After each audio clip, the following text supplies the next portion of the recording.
A lot of excitement following that launch, and San Diego will play a role in its finishing chapter. Here to talk more about that, we have the local exhibit, or rather, we also want to talk about the local exhibit that will follow the mission. Lisa Will, astronomy and physics professor at San Diego City College and the resident astronomer at the Fleet Science Center. We want to thank you for being here and joining us this afternoon. Oh, thanks for having me. This is always so fascinating. I mean, I don't know who's not glued to the screen right now whenever we talk about Artemis II.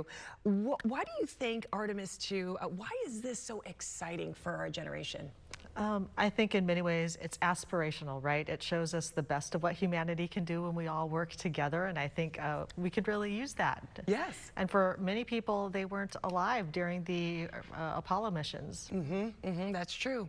What are you personally hoping to learn from this mission? I'm always happy that the spacecraft works. We have a lot to actually learn with people being in it. There was a previous Artemis I mission back in November of 2022, but it just had mannequins with sensors. And so this is the ability for humans to actually test out the spacecraft. And I'm hoping they learn it works perfectly. Yes. I remember we were watching the launch, and if there was a launch that could go flawlessly, that might have been it. Oh, it looked great. I mean, the boosters even separated symmetrically. It was lovely. We keep talking about, you know, San Diego has a role in this mission. Talk about that. Well, the Artemis missions have been splashing down off the coast of San Diego. So when the spacecraft returns a week from today, it will be right off our coast. And that's, it's like 60 miles off our coastline, I believe, something along those lines. Yeah, and NASA and the U.S. Navy will have ships there to recover the astronauts. Why, okay, hopefully you can answer this, but why does it, when it splashes down, the Earth is large, why is it coming down off our coast? I'm not exactly, well, first of all, like the NASA missions have always come down in water using parachutes to sort of soften the blow of landing. San Diego is good strategic location for having U.S. Navy ships available to come pick them up. So there's that. I mean, and we're good for that. What is Artemis Week at the Fleet, by the way?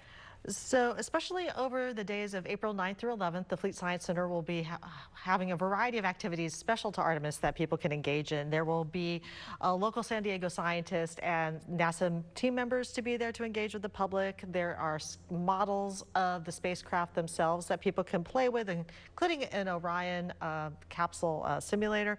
And then next Friday for Splashdown, they're actually in the Giant Dome Theater going to be broadcasting the Splashdown as it happens. Oh my gosh, I love that idea. Yeah, that'll be a separate ticketed event, so you'll want to look at the website about that. Well, you know what? I don't even know what time that splashdown is supposed to happen, but I almost think, well, it kind of just missed spring break.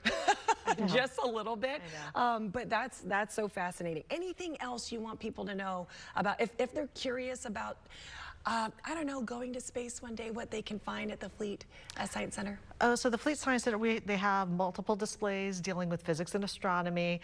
We do the Sky Tonight planetarium shows every month that I host the first Wednesday night and the second Sunday in the Giant Dome Theater.